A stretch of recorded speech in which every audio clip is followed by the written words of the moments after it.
Well, pumpkin bombs might not be on Magic Online, but Bazaar of Baghdad is.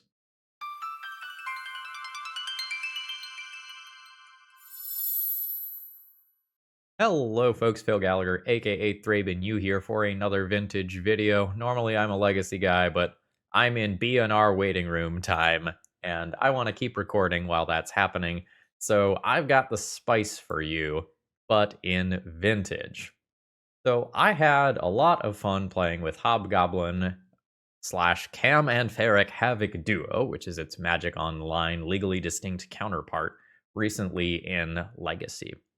And it felt like the card was like this close to being busted with things like Lion's Eye Diamond. And I had a lot of fun. I recorded a podcast episode and I said, hey, I think this card is actually pretty cracked. It's just a ton of burst damage if you can do something like Kraken LED. And then either that evening or the next day, I saw Justin Ganari, aka I am actually level 1, go 5-0 in a Legacy League with a Bazaar of Baghdad fueled version of this deck. Now, this is going the Hollow One Vengevine route, unlike my version of the deck, which was doing more Burning Inquiry, Faithless Looting style stuff. But this is very much cut from the same cloth. If you are not familiar with the vintage Bazaar of Baghdad play patterns, they are kind of wild. And one of the things that you do in Vintage to really abuse it and make it start feeling like it is drawing cards is you play things like Squee that at the beginning of your upkeep, you can end up returning it from your graveyard to your hand. And there's a handful of things that function like this, such as Master of Undeath as well. Now, we are not fully in on Bazaar. We don't have to mulligan to it every single game, although our hands certainly will be better if we do end up having it. We are intending to cast some number of red cards throughout the course of a game using actual red mana, with Hobgoblin being the most important one to discard, as every Bazaar activation is going to be, about 6 damage, assuming that we are discarding the full 3 cards. And oftentimes when we discard those cards, there's going to be huge upsides for us. So this is how I'm going to spend my day. I think it's going to be a lot of fun. We'll see if it's actually good. It's very funny to see Barbarian Ring in Vintage alongside Bazaar. That does bring some joy to my cold, dead heart. And thank you very much to an anonymous donor for making this league happen. And thank you as well to my sponsor, TOAMagic.com, for always being awesome.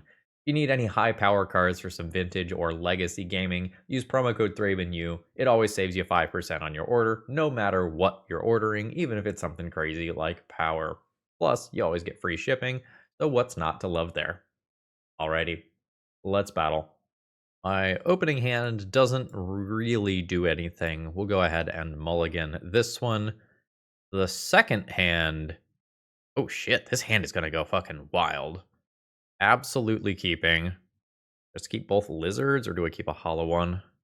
I like the idea of that hollow one getting into play. Oh, my volume is up way too loud. I was playing actual video games. Ooh, Black Lotus. Please don't turn one me. I have so many cool things to do. Fuck. No. No.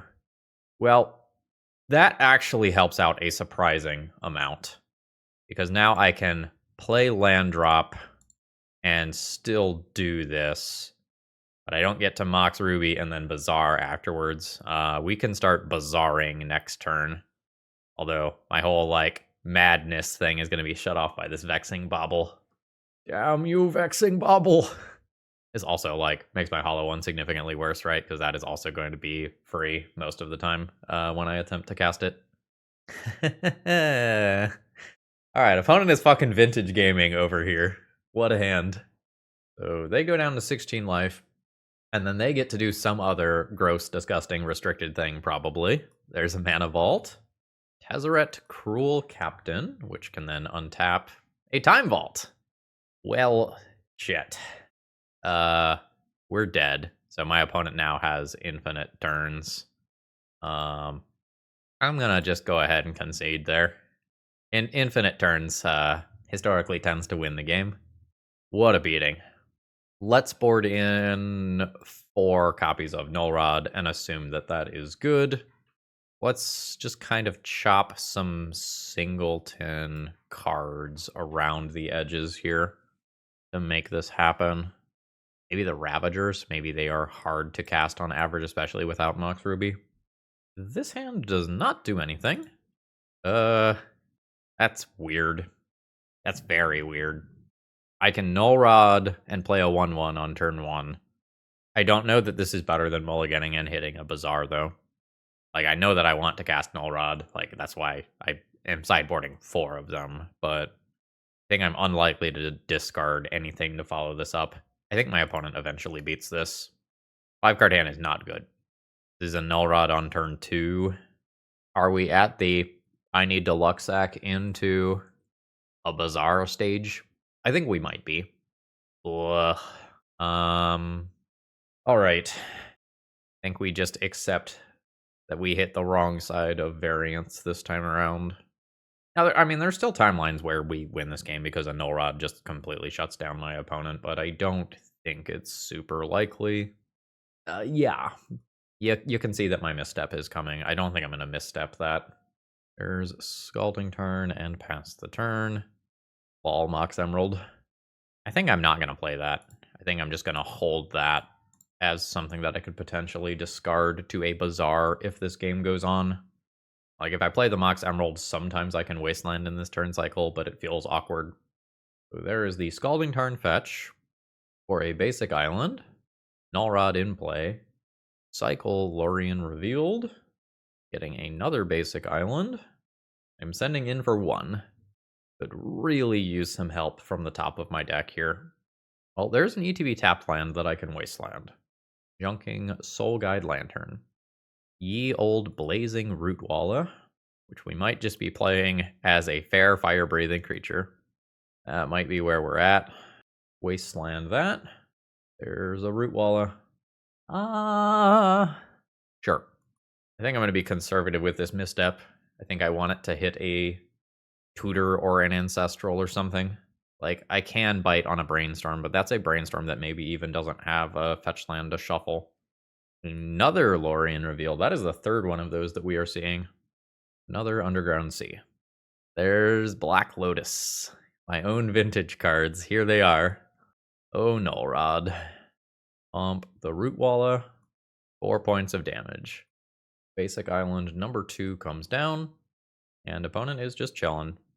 Hello, Serum Powder. Send in. No blocks. Pump the Lizard. Suspend. Exile target creature, put 2 time counters on it. Sure. This is the sad way that I am winning this game. Alright. I'll bite.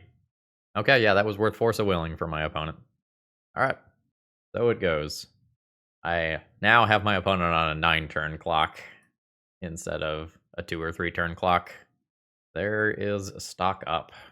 There's a Mox Jet, which doesn't do anything right now. But 1 suspend counter goes away. I can't cast this. My mana doesn't work. Yeah. Down to 8. We're just doing it again. And then my opponent passes the turn. Spend thing happens, allowing me to cast the Lizard again. That is a mental misstep from my opponent. Just give me anything playable. Any land is great. Even the Bazaar. The Bazaar is so much damage. Any land gives me this as well. This is horrifying for me. That's a Demonic Tutor. Life's bad. Alright, that allows me to put some more pressure on my opponent's life total. Flying is relevant too, I guess. I'm only sending in for 2 here because I can't discard any cards. Opponent repeals. Opponent is down to 4. Now, next turn, I can cycle this for 2 damage. But I don't know if I'm going to get my next turn, right? Because my opponent cast a Demonic Tutor last turn. So I assume some gross Tinker level thing is going to be happening here. Yeah, sure. And now I think once this connects once, like due to its vigilance, it's not super realistic for me to win the game from here. Protecting from red and green just brick walls me. All right. I think that was just my deck failing to deliver there. Let's try again. GG's. Today's video is sponsored by Moxfield.com. If you're looking to store your decks online, you're not going to find a better website. It's super organized and easy to use, and I sort everything that I do into a ton of format-specific folders, and you can customize the way that you use Moxfield to your liking. Whether you like text views or visual views of multiple different natures, Moxfield has it all. And it's so easy to use, you might even say, that it's a snap. Okay, my opening hand here has 3 pieces of land destruction and could also stop power. It is rather tempting to just keep this, but we have a serum powder. Let's just powder. The second hand doesn't have a bazaar and can't put things in play. Let's go ahead and mulligan this one. This is totally fine. I'm going to keep this. I'm probably discarding these 2 cards, keeping a hollow one. Let's put this back in the deck to potentially madness later on. Opponent is also powdering. Like they are doing some dredge style nonsense over there. So I'm gonna Bazaar, activate, discard you, discard you, discard you, madness, cast the Rootwalla, cast my hollow one for free, returning my Vengevine, then play Ruby, cast a shark. Yeah, see, where was this shit last game? That's 4, 8, 9, 10, really 11, 12, 13, 14, 15-ish power in play on turn 1. This is what I wanted. All right, so opponent has their own hollow one in play now. And a grief. Bad news for you, I've got a wasteland in my hand. So that's going to miss, and not only is it going to miss, but it's going to take out a bazaar in process. Oh, are you dead? So I'm going to, if I play Wasteland to cast this, I will discard 2 cards. This will be 5 damage, 6, 7, 8, 9, 10, 11, 12, 13 damage if I play this. Probably dead over 2 turns. Wastelanding is also just incredibly strong, though. Let's assume that that's so strong that I'm just going to do that. I will discard all of these cards, trigger the shark, Wasteland Bazaar, go to combat. I don't think I offer this trade. I think I send this in. This just hits so much harder next turn. Yeah, let's just send in with those 2. So we trade hollow one for hollow one. And then my opponent can dredge. There is a creeping chill. Gives my opponent a little bit more life to work with. I'm not sure if it matters if they don't put in a creature there to block. Turbo game. Let's assume that Leyline of the Void is great. Chalice and Misstep can probably go there. The evasion off of this is really good. Fury can do some interesting things in terms of clearing Bridge from Below and blockers. 4 damage specifically gets rid of hollow ones. I can probably do this, get a Fury in there, and then maybe we can trim some squeeze and get the others in there. My opening hand is fine. I don't think it's any better than fine. I think I'll mulligan, given that Leyline is so powerful in this matchup. Yeah, this is a Leyline and a Bazaar. What is Dredge's current answer to Leyline in this format? Is it Force of Vigor? Yeah, it looks like it is Force of Vigor, so there shouldn't really be a difference between 1 Leyline and 2 Leylines here. So I will put back the second one. There is a grief. I'm going to probably lose my shark. Like, shark plus Bazaar just seems like the best thing that I've got going on. And now my opponent can try to dig towards Force of Vigor. Let's passively keep an eye on what's going into exile there. I am fine with starting off like this. Strip Mine is a great pickup. Always discarding this. Probably always discarding this now. And I'll discard a mountain. I'll put my small threat into play. Opponent is passing the turn with Bazaar available. Things can happen. I am comfortable starting here and seeing if we, eat Force of Vigor into some creatures being put on board or something. Okay, there's the Force of Vigor. Now Bazaar happens, and we'll just see how bad it is. Prized Amalgam, Icarid Leyline, so not a Dredger. Now I'll activate this. I could use a Black Lotus to play a Spirit Guide. I don't know that I'm super interested in that. Always discarding you. I think I'm always discarding you. I think I'm going to end up keeping Lotus with the intention of activating another Bazaar. I could just keep both lands. That hedges the best towards my opponent having another Bazaar. Okay, opponent is just passing the turn. That bodes very well for me. Mr. Percy, don't scratch the carpet. Thank you. Let's go ahead and just activate this here. Okay, very nice. Discard 1, 2, 3.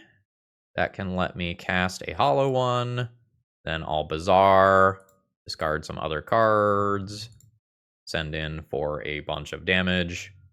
And now I can discard a bunch of stuff and still keep my draw for turn.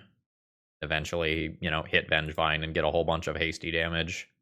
Discard, discard. Yeah. Discard, discard. Take my real draw. It's a shark that I can't get into play. That's fine. There's 5 damage. This is still going to clock pretty well. And my opponent is not anywhere near just discarding to hand size to get an initial Dredger in graveyard. And they are simply passing their turn. Hollow one. Very nice. So I will go, yeah. Yeah, see, there we go. Bam. And bam. Madness. Cast you. Cast this. Vengevine trigger. Say yes. Make some friends. Bam and bam. More other lizard. Go to punchies. I think this lag burst means that my opponent is conceding, and they indeed are. Yeah, there. We functioned as the aggro deck that I saw in my dreams. That's what I want to see. GG's. Man, I am like 1 Bazaar away from glory here. I have 3 mana on turn 1 to play a Shark and a Hobgoblin, but I just can't do anything as follow-up, unfortunately. Yeah, this is totally fine. I'll pitch the redundant Hobgoblin here. That is a Chancellor of the Annex revealed by my opponent. And a Strip Mine. Okay. Everybody relax. Come on! What did I do to deserve this today? That's not bad. So this lets me go Shark around Chancellor trigger. And then hopefully start doing this stuff over the next turn or two. But the Strip Mine probably takes out my mountain. Maybe that's a good thing because I end up just activating Bazaar and making this into a monstrous shark. Opponent could need their own mana. They're not going to get any help from artifact mana after playing out a Voidmere. So there's the Strip Mine. Cool. I mean, that does mean that Bazaar can do Bazaar things. So, bam. So, Vengevine. Vengevine. I don't imagine that this is ever leaving play, so I'll dump a Mox. Always yield to that. Crash in for 4. 16. We need to dodge white removal on this creature. Yep. Well, it got by their own Voidmere there. Ooh, another shark. Alright, activate. Wasteland is insane here. So discard 1, 2, and 3. There's some triggers. I'll cast you. Hooah! No! Wasteland. Target your Cavernous Souls. Punchies. 7. Down to 9. Shark is lethal next turn. Alright, we pick up our win. I thought Voidmere was going to make that a much tougher game. That Simian Spirit Guide that I drew on turn 1 was actually really huge. Firestorm and Fury are the things that I probably should be thinking about. Is the vintage version of this playing like actual factual swords to plowshares? Because that answer changes my evaluation on Chalice a bit. So there are probably some number of Swords to Plowshares in the sideboard, but not in the main deck. There's a ton of artifact mana, like 16 pieces of artifact mana. And despite that, there is still a 4 Voidmere deck. Okay. It looks like around 3 copies of Swords to Plowshares are stock. I can try to mental misstep that specifically. I don't really know if I want to go that route. I could do something that looks like this to get in these 5 cards and probably be okay with that. When I'm on the play, Chalice of the Void is, I think, very, very reasonable. Just seems like a lot to ask for that to be good when I'm on the draw. This is an okay hand. I could powder it.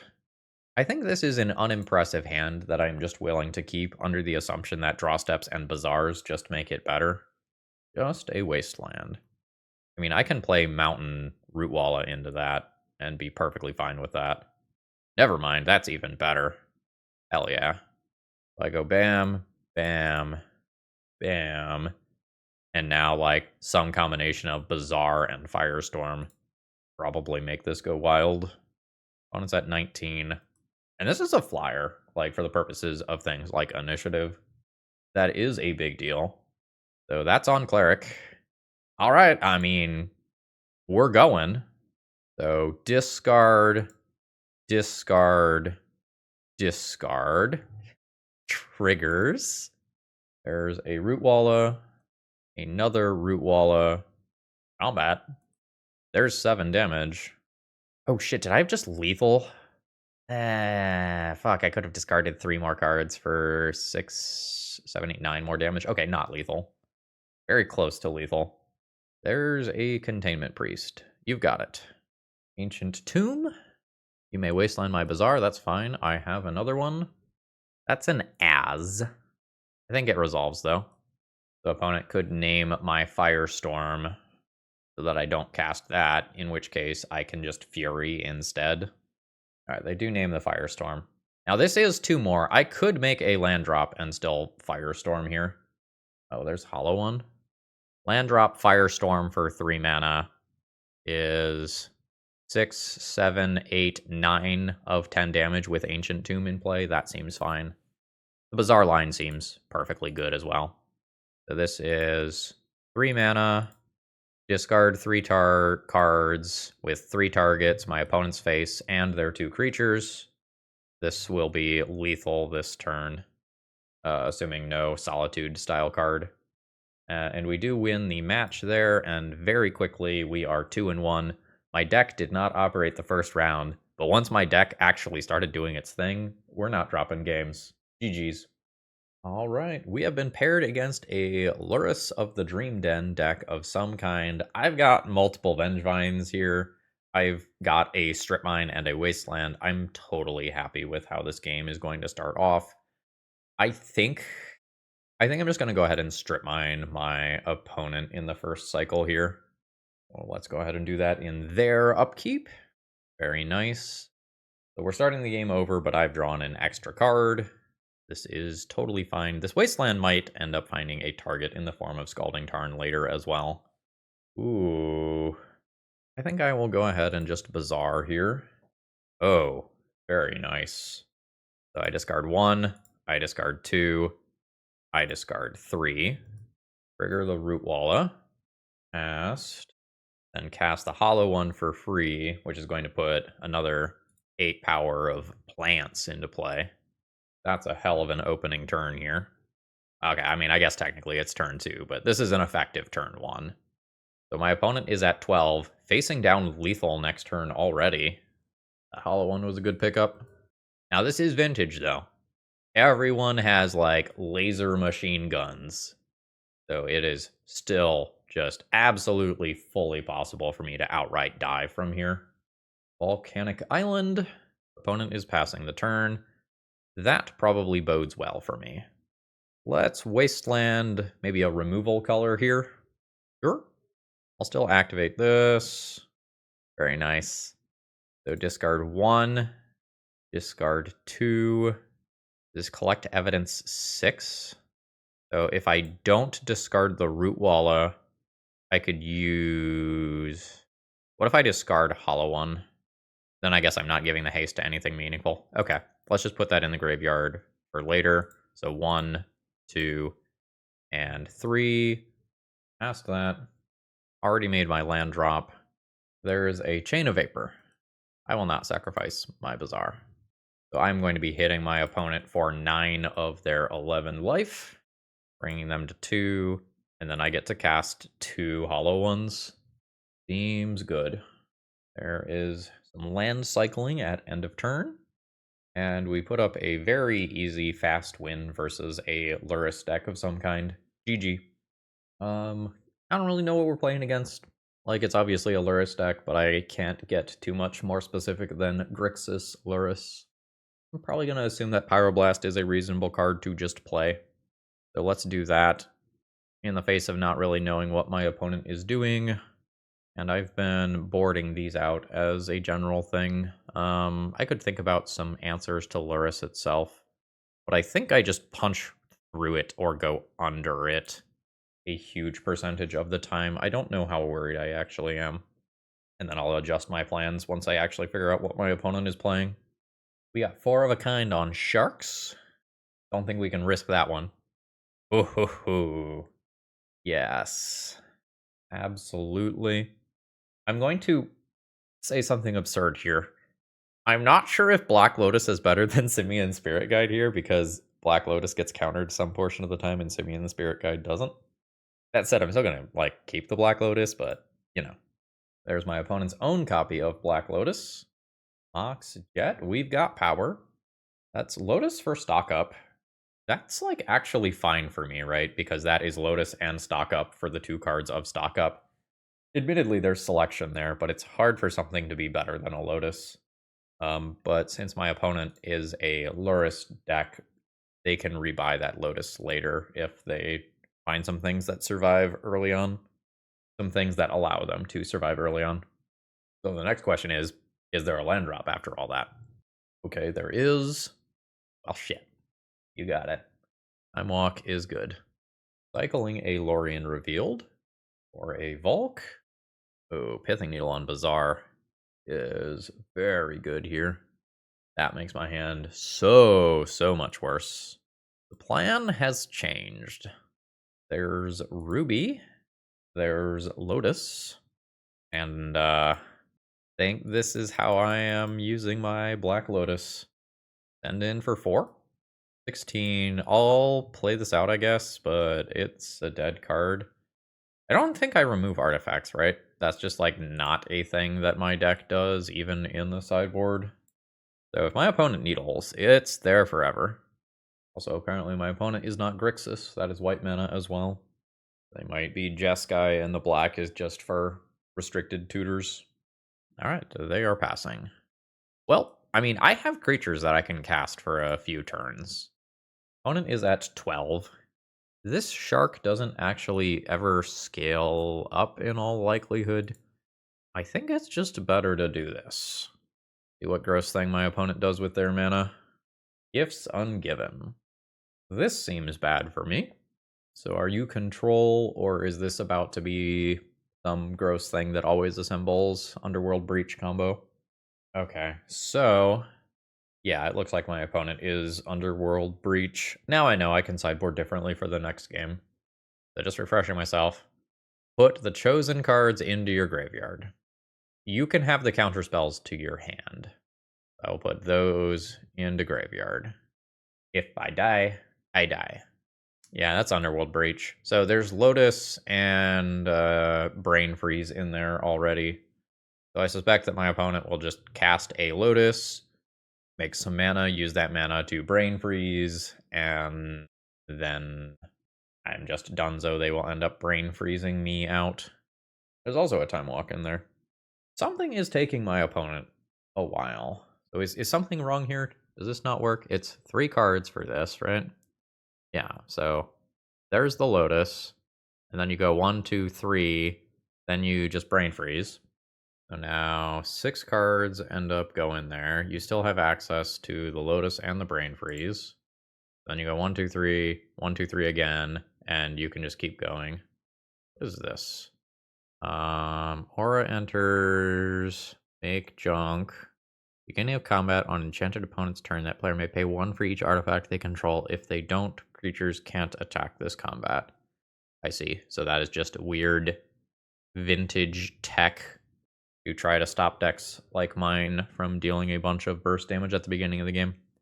Okay. I mean, I think my opponent's got it here. I'm gonna save myself 2 minutes. We'll move to the next game. I now know that like graveyard hate and artifact hate and stuff are relevant, and I can decide how crazy I want to go on that sort of stuff. I boarded in Pyroblasts before. We can probably just do better than Pyroblasts. Like, yeah, can go easily. This step is fine, but is probably cuttable.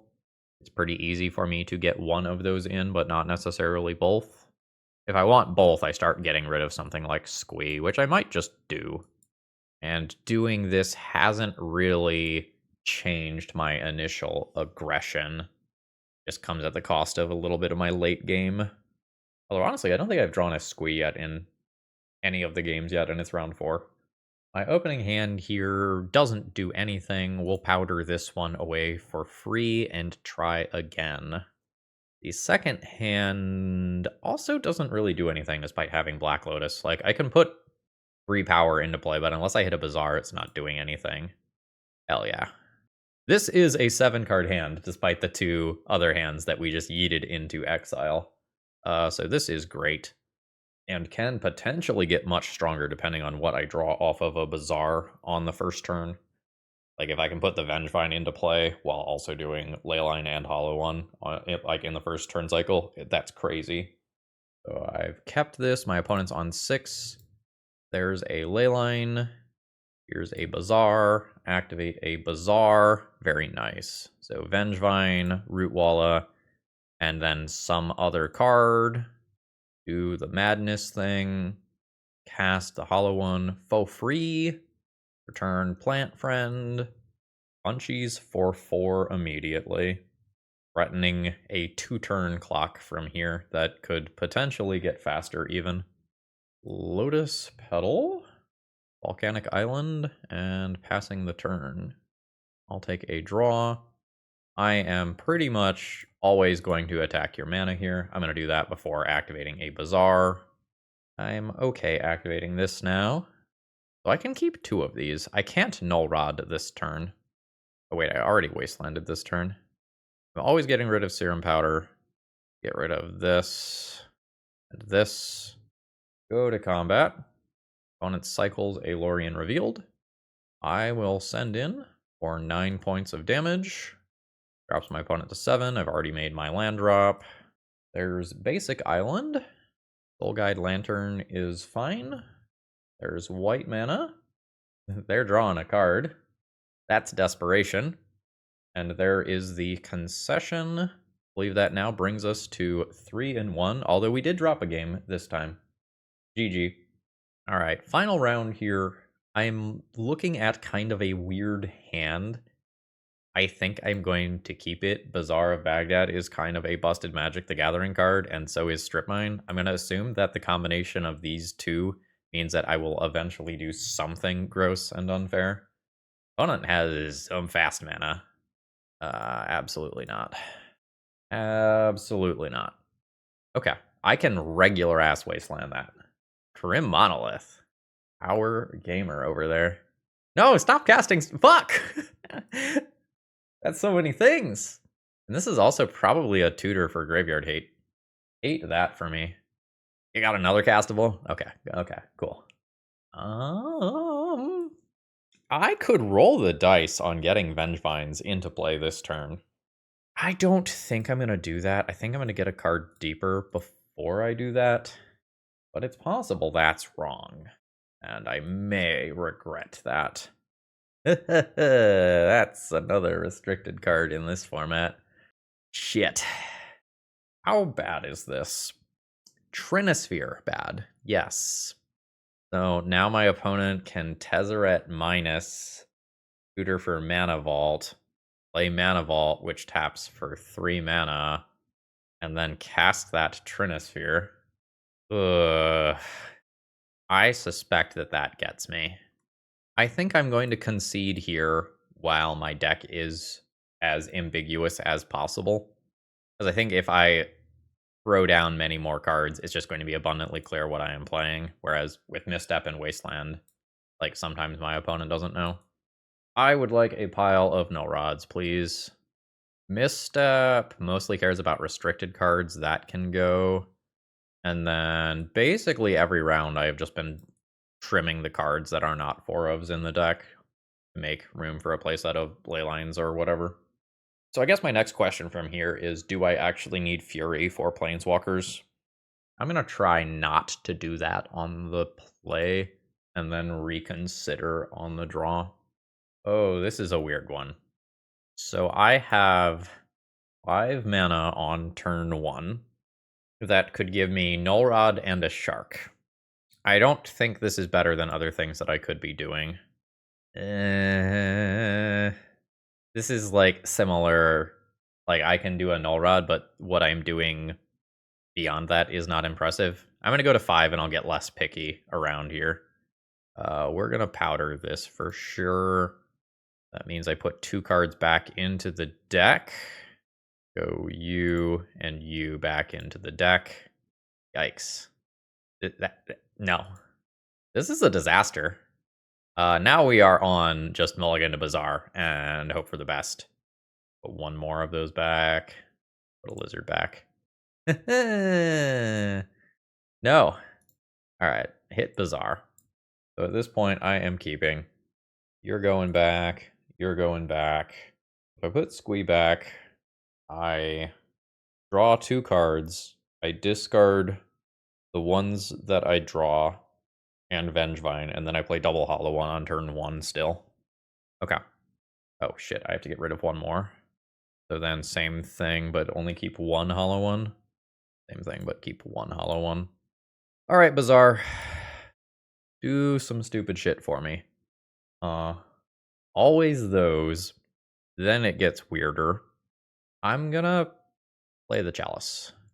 I think the way that I win this most frequently is by getting a freebie. Ooh, we are more blue than I expected based on that previous game. So that was the illusion of choice. Either Hollow One or Chalice potentially just would get countered there. Upkeep. Activate, probably. Bam and bam. There's a Null Rod, which I'm not doing anything with right now. There's another land drop. Opponent is shocking that one in. There's a Tezzeret, which is just tutoring immediately. For Black Lotus. Seems good. An opponent passes the turn there. So I've got a Squee. That's a good pickup. I probably keep this for a turn in hopes of bringing back both of the Vengevines by casting 2 cards next turn. And I'm definitely worried about this Tezzeret just tutoring for Graveyard Hate and clearing 2 Vengevines at the same time. But, like, worse things could potentially happen. I can just, like, outright die this turn. My opponent has so much mana. Uh-oh. That's a lot of cards. Now my opponent has cards and mana going for them. Tezzeret at a gajillion D loyalty. Another coveted jewel. Cool, cool, cool. 3 more mana. Grim Monolith. That's paradoxical outcome. Well, shit. My opponent is going to replay all of that artifact mana that they just played out. And they've got a workshop as well, so they can replay all of those coveted jewels too. Not looking good for me, folks. All right. A handful of clicks later, my opponent has used a Phyrexian Metamorph to repeatedly copy coveted jewel, and then has assembled a Time Vault after casting a Tinker, and then Time Vault plus a Tezzeret will mean that I die, honestly, just to the Tezzeret ultimate ability all by itself. So we can go ahead and concede the game there. Our deck just did not function that round after all of those mulligans. And basically, in every round where our deck did something, we won, but we did get vintaged a handful of times or just had some bad beats from mulligans. So let's go ahead and wrap this one up here. Overall thoughts on the deck list. That was a lot of fun. Now, Is this a vintage staple? I'm not sure that it is, but I absolutely did not mind playing this aggro deck. This felt like a very, very competitive deck. Obviously, a lot of that raw power comes from Bazaar directly, but Bazaar plus one of these two cards gives you more ways to have just absolutely busted openers. It is a little sad that I don't have any ways to answer any artifacts in the 75, like once they hit play. I don't think we have enough green for Force of Vigor. Certainly don't have enough green mana in our deck to do something like a Boseiju. We could do some Abrade style stuff, and that wouldn't be the end of the world. I don't know if it's worth the slots. Maybe you just go like, hey, if you got something weird, you got something weird. Like, okay, yeah, you're pithing needle sticks, and I have to pivot into just hard casting a bunch of cards. And that may just be what it is. Maybe some basic mountains or barbarian rings can become taiga to make it easier to cast Vengevines and Rootwallas, or maybe that is just fully not worth it. I don't know how realistic it is to discard this and turn this into bodies. Like, we technically have some legendary creatures that could be in play to help with that, but I don't know if that is better than taiga. But otherwise, I like this a lot. This was a really good way to spend a couple of hours. Plus, the vintage queues were snappy today. I usually waited less than a minute to get paired into matches. So, thumbs up this deck, thumbs up vintage. And folks, I hope you all have a wonderful rest of the day. Please consider leaving me a like and comment on the way out on these videos. The non-legacy videos don't perform as well, but I think this was an awesome league, and I hope a bunch of people get to see it. Have a great rest of the day. See you.